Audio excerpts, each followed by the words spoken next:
Hoje eu trouxe para nós compartilharmos juntos um trecho do capítulo 10 que nós já estudamos, nós já demos um passeio por todo o capítulo, quando nós estudamos a sequência dos capítulos do Evangelho segundo o Espiritismo. E hoje eu trouxe um trechinho, 2 versículos, para balizar ou alicerçar a reflexão do título do capítulo 10, que diz assim: perdoai para que Deus vos perdoe. E eu olho e vejo e entendo essa proposta de Jesus como uma ferramenta, como um recurso extraordinário. Então não basta eu receber informações, eu preciso transformá-la em conhecimento. E o que é o conhecimento? É o entendimento. O que eu faço com isso? Como eu faço com isso? Quais os benefícios? Porque é a partir do momento que eu entendo isso, isso é conhecimento. E aí eu decido se eu quero ou não colher aqueles benefícios, ou usufruir dos recursos daquela ferramenta que eu chamo, que é o perdão, que é o que nós vamos estudar no capítulo de hoje, e que está especificamente 2 versículos de Mateus, lá no capítulo 6, versículos 14 e 15, e que diz o seguinte: se vós perdoardes aos homens as faltas que eles fazem contra vós, vosso Pai Celestial vos perdoará também os vossos pecados. Mas, se vós não perdoardes aos homens, quando eles vos ofendem, vosso Pai também não vos perdoará os vossos pecados. Vou repetir: se vós não perdoardes aos homens, quando eles vos ofendem, vosso Pai também não vos perdoará os pecados, os vossos pecados. Olha que interessante. Anotações milenares, mais de 2000 anos, para falar de uma lei que nem você, nem eu, nem ninguém consegue mudar. Que lei é essa? Nós já estudamos e nós mudamos o capítulo, mas a essência da lição não muda. Porque estamos todos submetidos a uma lei maior. Então, quando o texto bíblico diz assim: se não perdoardes, não sereis perdoados, ele está nos convidando a refletir que eu preciso necessariamente me trabalhar ou agir e me comportar de tal forma que eu faça por merecer. Em outras palavras, tudo o que nós fazemos tem consequências. Então, se eu perdoar, eu adquiro crédito. E se eu não perdoo, eu não tenho créditos, não tenho o merecimento. E esta é uma lei universal. E as leis universais não dá para mudar. Vamos refletir, então, juntos? Vamos lá. E eu trouxe isso para nós, neste momento, por conta dessas adversidades todas que nós estamos passando, em que a redução da liberdade, o confinamento, enfim, tudo isso vai nos tornando mais suscetíveis, mais sensíveis, e nada melhor do que nós nos munirmos de boa munição, de boas ferramentas, de bons instrumentos. E o Evangelho é o grande instrumento. E lá dentro as lições. Agora, se eu não compreendo ou acho muito difícil e deixa para lá, aí aquilo que não está bom fica pior ainda. Então, nós que estamos aqui, eu os cumprimento novamente a todos, nós escolhemos este momento para, reservamos este tempo do nosso dia de 24 horas para alimentar o Espírito. O Evangelho é isso. Nos convida a fazer esse mergulho para dentro de nós, para que avaliemos se estamos fazendo o nosso melhor. Então, vamos lá. Se todas as coisas que eu faço,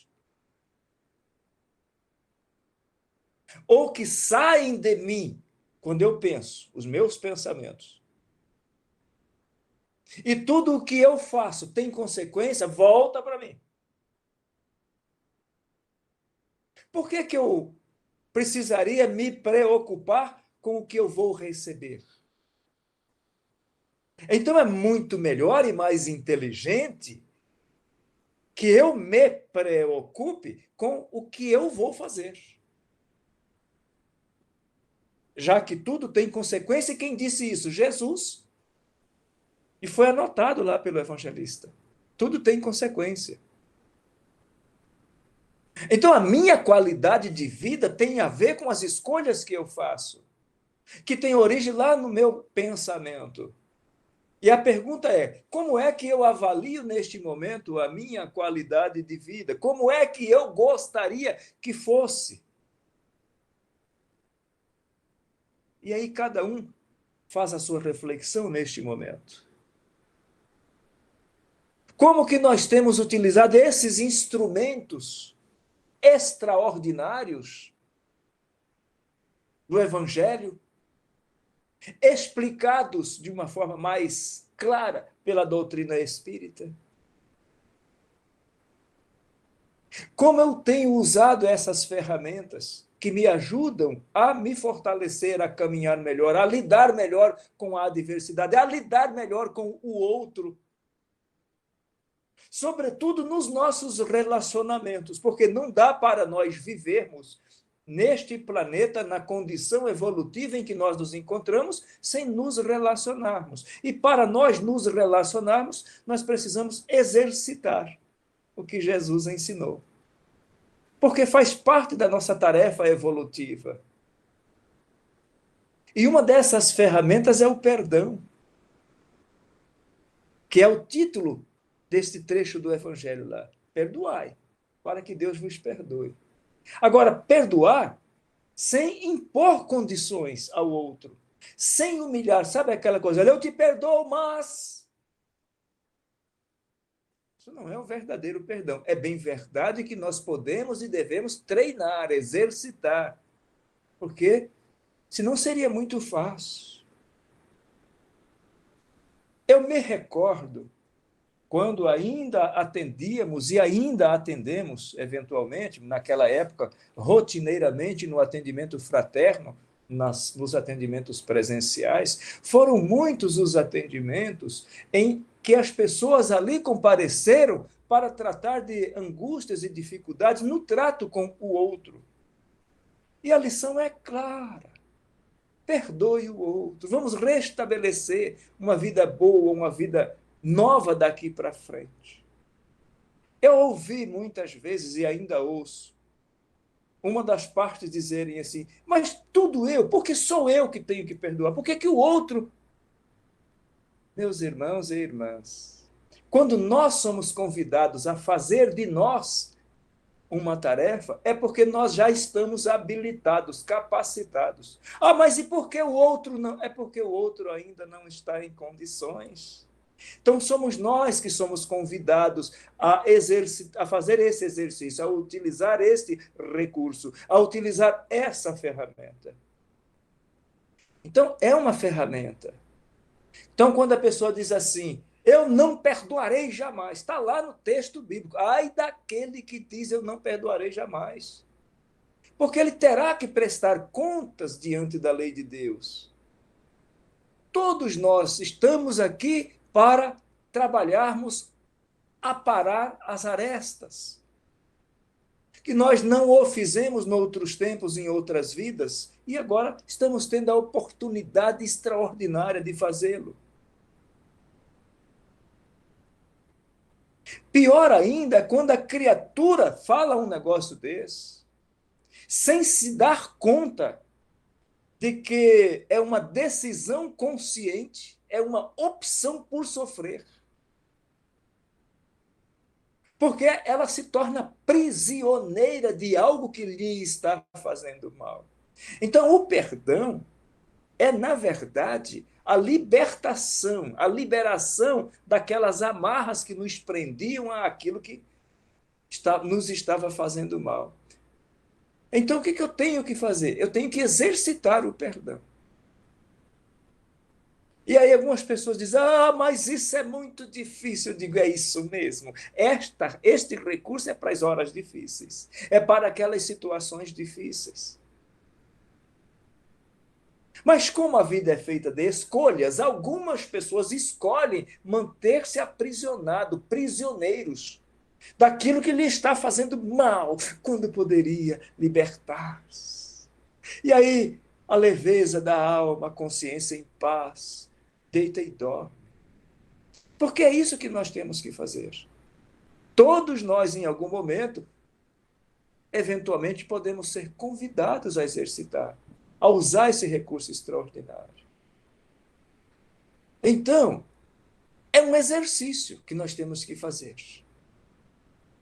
Como disse Jesus, aprender a tirar a trave do nosso olho. Porque nós enxergamos o cisco no olho do outro que está a quilômetros de distância e não percebemos a venda, a trave nos nossos olhos. No livro dos Espíritos tem uma questão.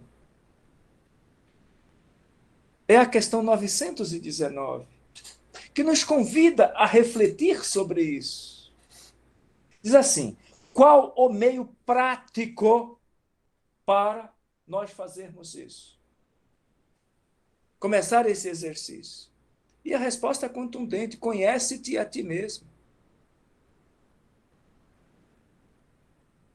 É extraordinária esta reflexão. Essa resposta ela foi dada pelo Espírito Santo Agostinho. E o Espírito de Santo Agostinho disse assim: um sábio da antiguidade já vos dissera, conhece-te a ti mesmo. E Kardec diz: olha, eu compreendo a beleza, a sabedoria desta máxima, mas e na prática, como é que eu faço isso? E ele diz assim: olha, fazei como eu fazia. Quando ainda encarnado aqui na Terra, ao término do meu dia de trabalho, do meu expediente, passava em revista os meus pensamentos, para avaliar as minhas ações e verificar se não havia faltado ao cumprimento de algum dever. Para avaliar, eu comigo mesmo, se haveria ou havia alguém que poderia queixar-se de mim da maneira como eu tratei esta pessoa. E foi assim que eu descobri, logo que em mim havia a necessidade de reforma. Então é a gente reconhecer que somos nós que devemos nos melhorar, ao invés de nós querermos mudar o outro. Um outro exercício que eu gosto de trazer à reflexão nesta lição é o exercício do espelho. É a gente se olhar no espelho e fazer uma pergunta: eu estou satisfeito ou satisfeita com o meu comportamento? Que pensaria eu se eu visse alguém, outra pessoa, fazendo exatamente o que eu faço? Eu aprovaria?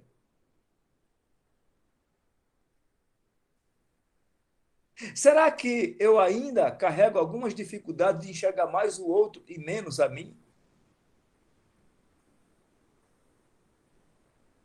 Ainda carregamos uma dificuldade grande com a questão do julgamento. E quando nós entendemos que toda pessoa, no seu estágio evolutivo, faz determinadas coisas que nós reprovamos, mas Porque ela tem uma percepção do mundo diferente. Então não nos cabe julgar. E neste Evangelho de Mateus, lá no capítulo 7, versículos 1 e 2, está dito: não julgue. Não julgue, porque será julgado da mesma forma que tem julgado os outros. Sobre esta questão, Jesus trouxe uma lição extraordinária para mim, como tantas outras, mais uma página belíssima. Naquela passagem bíblica, daquela mulher que fora acusada de adultério. E imediatamente escribas e fariseus já se armaram de pedras para a apedrejá-la. E colocaram-na diante do mestre,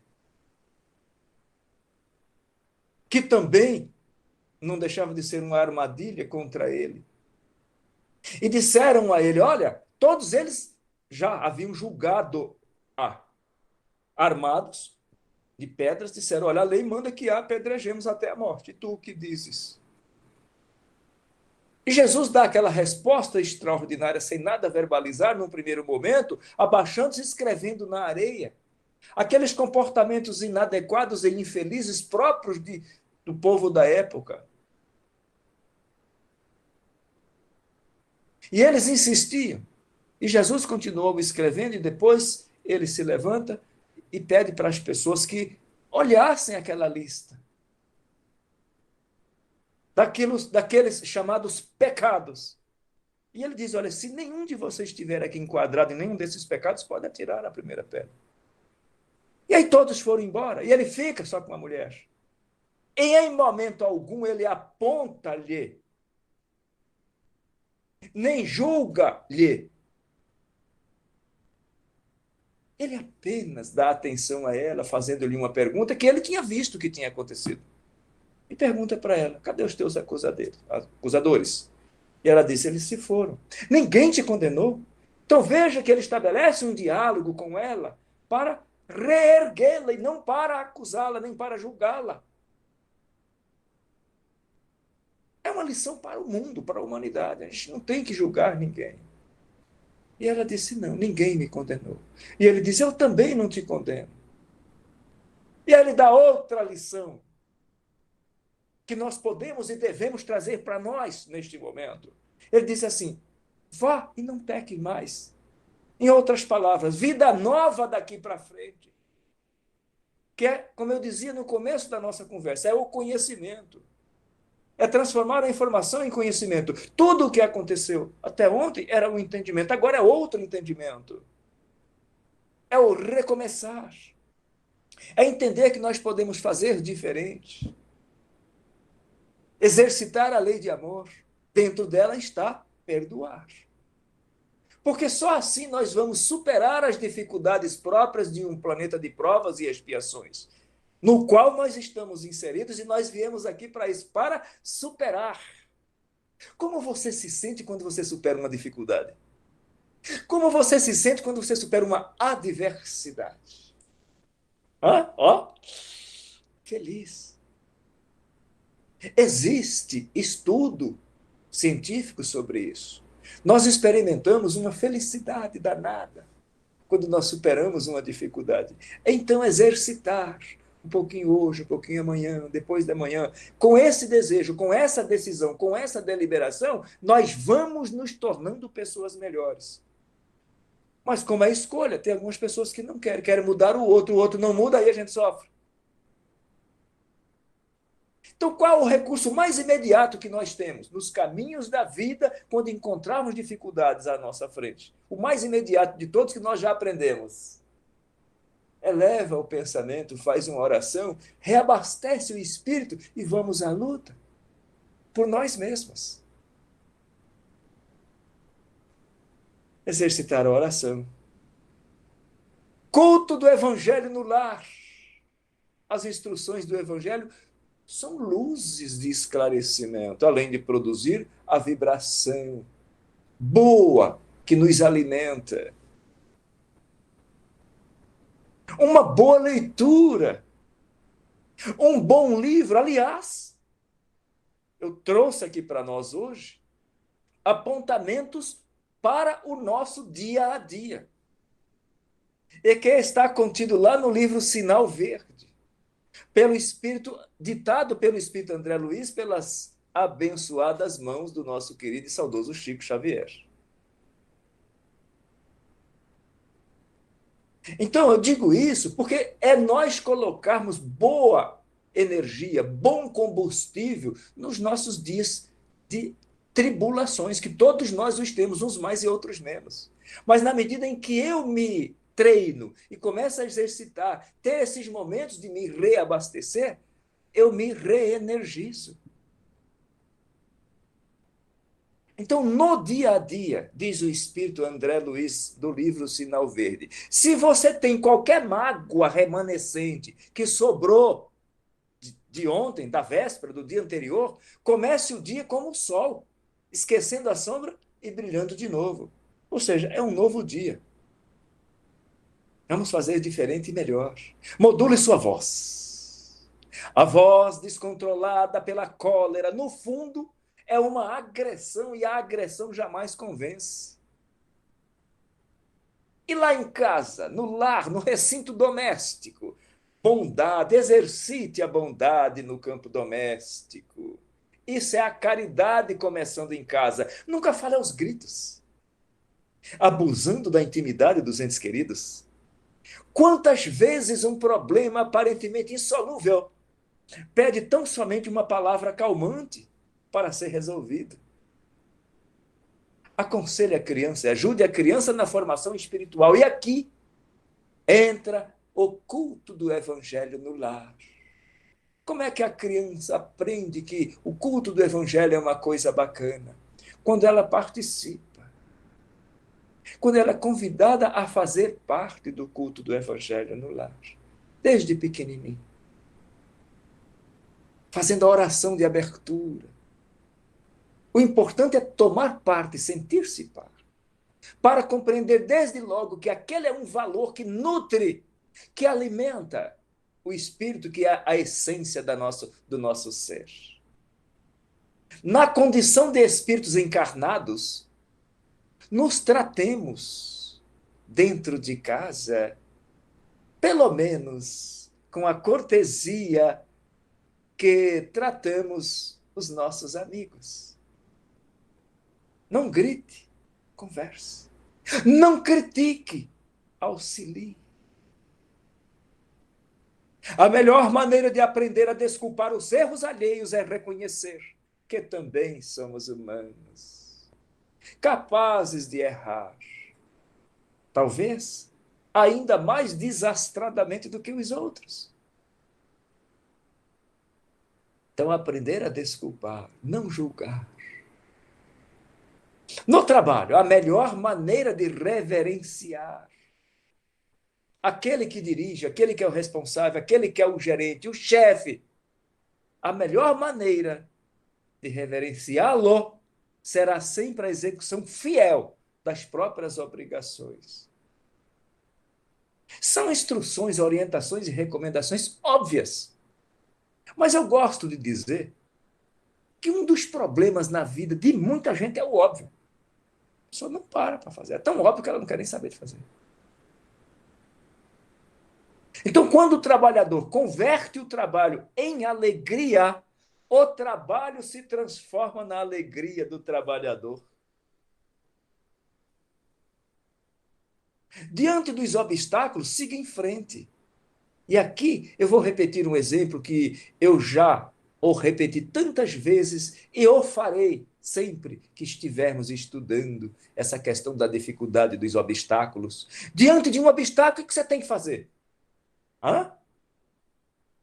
Diz o Espírito André Luiz, siga em frente. E aqui para ilustrar, eu adoro exemplos da natureza, tá? Vamos imaginar a água do rio. O que faz a água do rio, uma água corrente, quando o seu curso é obstruído? Encontra uma saída e segue em frente, como nos diz o amigo espiritual. Se você aproveitar o tempo a fim de melhorar-se, o tempo aproveitará você para realizar maravilhas. Significa que aproveitar bem o tempo nós vamos colher melhores resultados. Observe quanto serviço se pode efetuar em meia hora. De novo, aproveitar o tempo de maneira útil. Desejos. Eu adoro isso aqui. Desejo é realização antecipada. Querendo, mentalizamos. Mentalizando, agimos. Agindo, atraímos. E atraindo, realizamos. Onde começa tudo? Aqui no pensamento, como já dissemos anteriormente. Como você pensa, você crê. E como você crê, acredita, você será. Então, cada um tem hoje o que desejou ontem e terá amanhã o que está desejando hoje. Então, a vida é sempre o resultado da nossa própria escolha. Da nossa, individualmente, da minha, da sua, do outro, do outro, do outro. Somos nós que fazemos as nossas escolhas. Então, aquela sentença de Jesus, procurai e achareis, equivale a dizer, encontrarás o que desejas. Porque somos nós que deliberamos fazer ou não fazer as coisas. Benefícios da caridade. Uma pessoa ocupada em servir nunca dispõe de tempo para comentar injúria ou ingratidão. Ou seja, para apontar o outro. Como fizeram lá os escribas e os fariseus. Trabalhe antes, durante e depois de qualquer crise, e o trabalho garantirá a sua paz. Trabalho, vamos recordar a definição que está lá em O Livro dos Espíritos. Toda ocupação útil. Mais uma. A felicidade reside com o endereço exato na consciência tranquila. Nós já estudamos isso em uma das páginas do Livro dos Espíritos. Quando Allan Kardec pergunta, mas na prática não tem uma medida de felicidade para a gente entender melhor como que a gente faz? Ao invés de ficar lamentando, reclamando, sentindo-se infeliz, qual é a medida de felicidade? O Espírito André Luiz diz aqui, olha, a felicidade reside com o endereço exato na consciência tranquila. O Espírito de Verdade, lá no século XIX, meados do século XIX,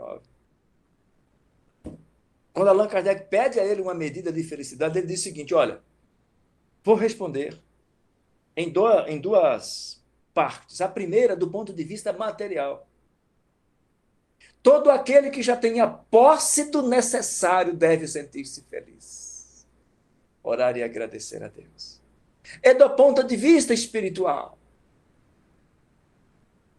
a consciência tranquila e a fé em Deus, no amanhã, no futuro. Consciência tranquila e a fé no futuro. É essa certeza de que existe amanhã e de que amanhã será melhor, na medida em que eu me dedicar hoje, que me faz encontrar a força e a energia para continuar caminhando. Então, se você aspira a ser feliz e traz ainda consigo determinados complexos de culpa, comece a desejar a própria libertação, abraçando no trabalho em favor dos semelhantes. Caridade, o processo de reparação desse ou daquele dano que você haja causado em prejuízo de alguém. Então não importa quanto nós já erramos, quanto nós escorregamos noutros tempos, noutras vidas, não importa. O que importa é que hoje eu tenho o conhecimento. É isso que importa. E eu posso fazer diferente e melhor. A partir de uma simples prece em favor de alguém. Isto é caridade quando feita com sinceridade. Nós vimos aqui que duas, três pessoas reunidas, dispostas a doar em favor de alguém, produzem um potencial energético benfazejo muito maior do que 100 pessoas reunidas com pensamentos egoístas. Então, o auxílio ao próximo é o seu melhor investimento. A gentileza e o respeito no trato pessoal também significa caridade. Então, atitudes educadas, a gentileza no trato com o outro. Aliás, eu quero deixar aqui, eu falei do livro Sinal Verde, eu quero falar de um outro livro, que para aqueles que quiserem adicionar aí na sua lista de leitura, O livro chama-se O Poder da Gentileza. Clóvis de Barros Filho. Outro, O Poder do Agora. Quando é a hora de nós fazermos essa melhoria, esse trabalho, esse investimento em nós? Agora. Também tem um livro, chama-se O Poder do Agora. Então, André Luiz, é o seguinte, o poder do agora. Amanhã será, sem dúvida, um belo dia. Mas, para trabalhar e servir, renovar e aprender, hoje é melhor. É agora. E o perdão. Se você diz que não perdoa a quem lhe ofende, porventura crê, acredita que amanhã não vai precisar do perdão de alguém, então se formos convidados ou fomos convidados a perdoar, que o façamos. Porque talvez nós mesmos sejamos alguém a precisar do perdão de alguém em algum momento.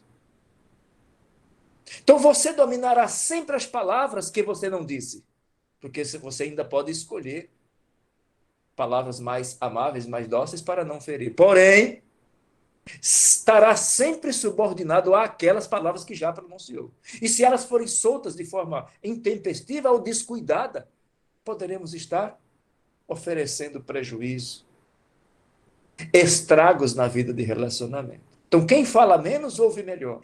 Quem ouve melhor, aprende mais. E diferenças, para a gente finalizar. Você pode claramente discordar sem ofender, desde que fale apreciando o direito do seu opositor. Você tem o direito de dizer que você pensa. O outro tem o direito de não concordar. Nem por isso nós precisamos ofender um ao outro.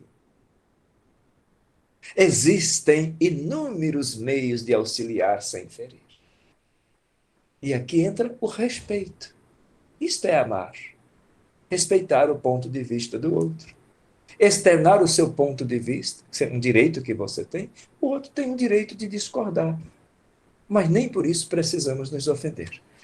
Que Jesus nos abençoe, que levemos para o travesseiro, que busquemos ou escolhamos algumas dessas sugestões para exercitarmos. E assim nós vamos construindo hábitos saudáveis e nos tornando, a cada dia que passa, pessoas melhores.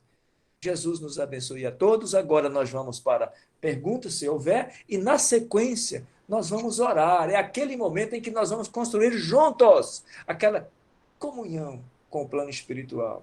Nós vamos orar em preces por nós e por aquelas pessoas a quem nós desejamos alcançar, envolver e beneficiar nas vibrações das nossas orações. Nós vamos fazer isso juntos daqui a pouco. Cleomara, pois não, levantou a mão. Pode falar. Boa noite a todos, tudo bem? Boa noite, Cleomara. Agrício, se você me permitir, posso dar uma colaboração? Deve. É que nos meus estudos a respeito do perdão, e para mim foi muito importante, por isso que eu acho que é interessante a gente compartilhar. Claro. Lá no Sermão das Montanhas, Jesus descreve, elenca 3 atitudes que nós devemos praticar visando o perdão dos nossos inimigos. Quando Jesus diz, amai aos vossos amigos, bendizei os que vos maldizem, fazei bem aos que vos odeiam e orai pelos que maltratam e vos perseguem, que está lá no Evangelho de Mateus. Então, falar bem, mesmo daqueles que falam mal de você. Às vezes, alguém te critica e você alimenta um ciclo vicioso se você ficar falando mal. Então, vamos lá. Bem, exercício 1, fale bem. Falar bem de quem fala mal de Pronto. você. Então, porque vamos lá. amar os vossos inimigos. Nosso time aí, já para a gente botar mais uma na listinha aí. Falar bem daquele São 3 atitudes. Tá. Outro. Fazer o bem aos que vos odeiam. Uhum. E orai pelos que maltratam e vos perseguem. Então, são três atitudes que parecem simples, né? Que são atos, né? Que é fazer o bem, falar o bem.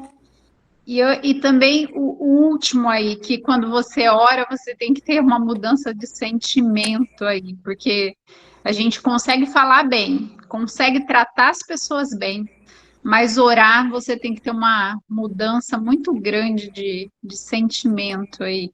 Mas são três atitudes que estão lá no Sermão da Montanha. Às vezes a gente não sabe aonde começar quando a gente tem que perdoar uma pessoa. A gente sabe que tem que perdoar uma pessoa, mas por onde começar?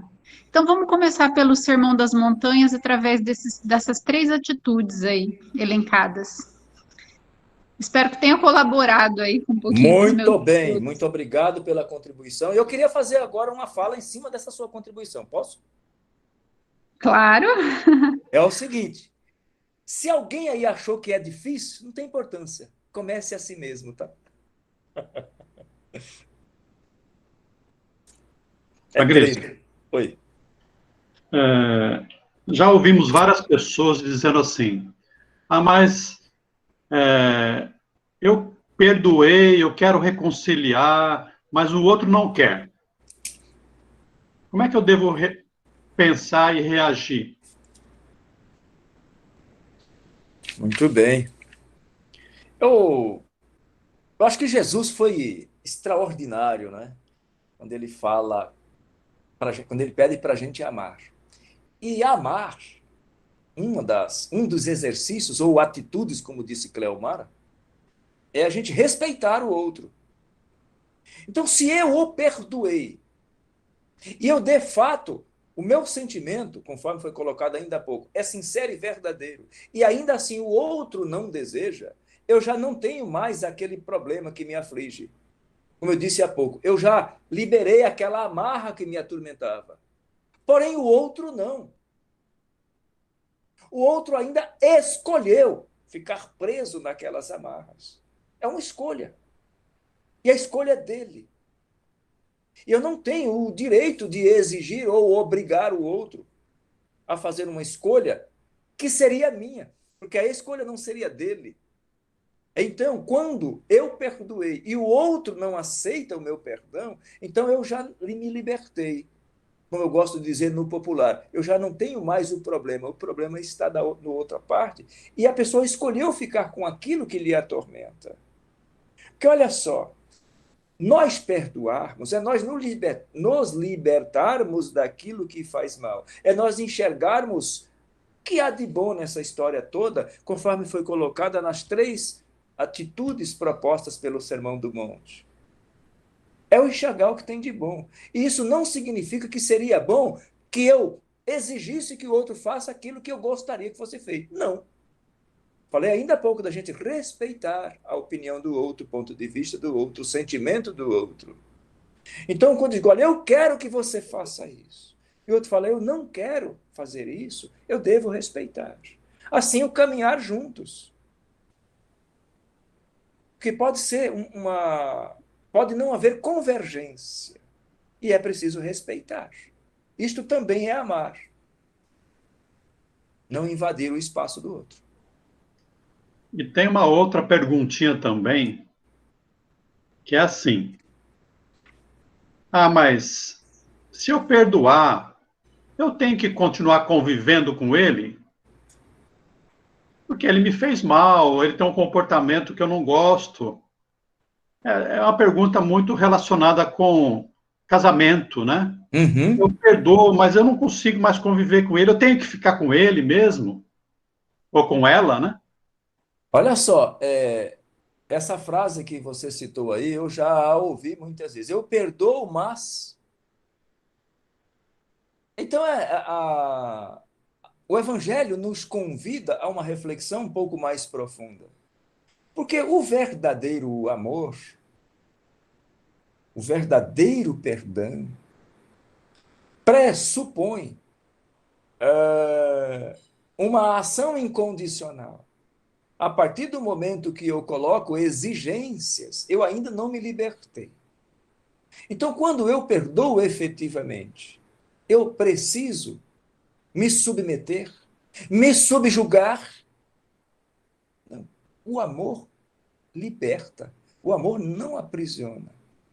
É preciso entender que amar verdadeiramente é querer o bem do outro, ainda que isso implique em deixar o outro ir. Eu me recordo de uma passagem que uma mulher atormentada em um relacionamento que, por razões que nós não vamos adentrar, a levaram àquele estado de desequilíbrio, e ela procura o Chico, pedindo ao Chico para que pedisse ao amigo espiritual para que não deixasse o marido ir, que fizesse uma intervenção lá no espiritual para que ele voltasse para casa. E ele tinha decidido ir. Então o Chico disse a ela: minha irmã, o amigo espiritual está orientando para que o deixe-o ir e abra as portas do seu coração para recebê-lo, se ele precisar voltar. E eu acrescento, isso é amar. E não obrigar a aprisionar, porque o amor liberta. O amor não aprisiona ninguém. Fabrício. Oi. Então, tudo que o senhor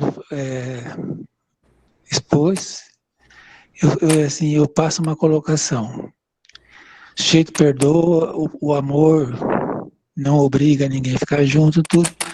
Mas dentro de um relacionamento, o que impera, em primeiro lugar, é o respeito, não é? O respeito é uma das atitudes do processo de amar. Então, quebrou isso aí, acabou. Mesmo que o sujeito perdoe... Jesus recomendou amai-vos uns aos outros, amai-vos como eu vos amei. Então ele deixou claro, nessa proposta, é um convite para observarmos como que ele fez. Por quê? A primeira coisa que está patente no comportamento de Jesus é importar-se com o outro.